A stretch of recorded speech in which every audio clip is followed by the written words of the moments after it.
Namaskar, and welcome once again to the divine words of Shri Brahmachaitanya Maharaj Gondavalekar. Today's discourse touches the very essence of bhakti, to love God without any expectation. Let us listen with full attention to Maharaj's teaching, and then reflect upon a beautiful incident from the life of the Tamil Siddhar Karuvoorar, whose unwavering devotion and complete surrender to Lord Shiva turned the impossible into reality. Love the Lord without any expectation. Nothing is lost by being uninformed about the world and its affairs. Indeed, it will be of great advantage in approaching God. Unless we give up this worldly knowledge, that is, realize its transitory nature and insignificance, we cannot have true regard for God. Love the Lord without any expectation. Nothing is lost by being uninformed about the world and its affairs. Indeed, it will be of great advantage in approaching God. Unless we give up this worldly knowledge, that is, realize its transitory nature and insignificance, we cannot have true regard for God. When the son is to set out on a journey, the mother provides him with victuals.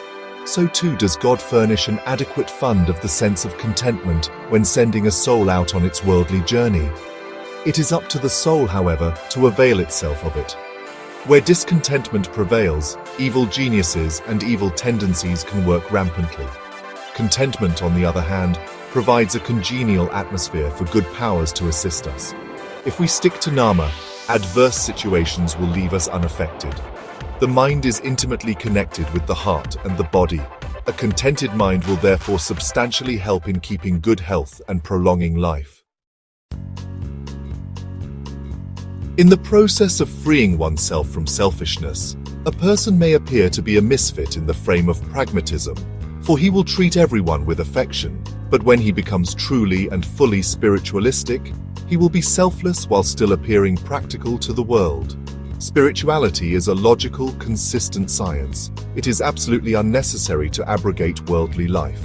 But because our thought and attention are easily enticed by sensate pleasures, they should be kept linked to God. A veritable passion for God should arise, for spirituality is nothing but intense, unexpected love for Him. Spiritual pursuit calls for patience and sanity.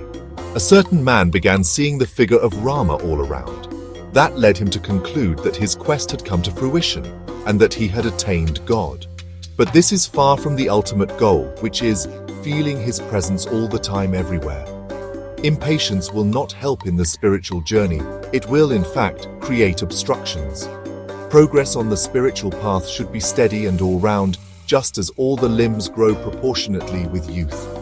It is foolish to try to gauge progress every now and then. How will a plant grow if we uproot it every day to see how much it has grown?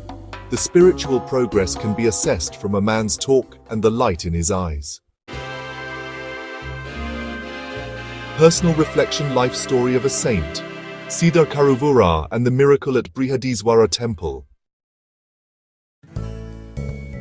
Scene 3. Reflection, life story of a saint.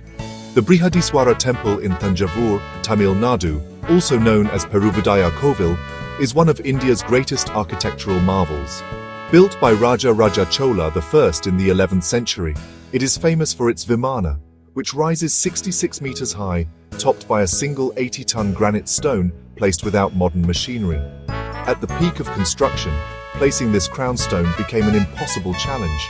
No manpower or engineering solution worked. The king was advised to approach Siddhar Karuvoorar, a mystic devoted to Lord Shiva, living in complete detachment.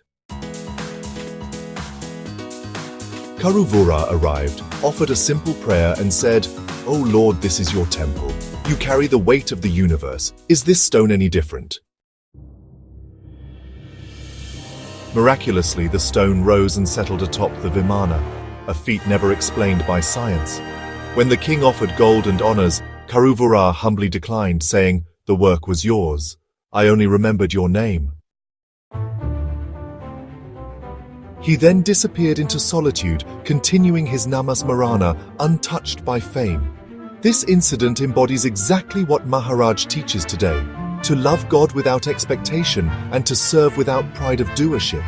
Even today, that 80-ton stone sits atop the Brihadeeswarar Temple in Thanjavur, a silent witness to Karuvoorar's pure devotion and surrender.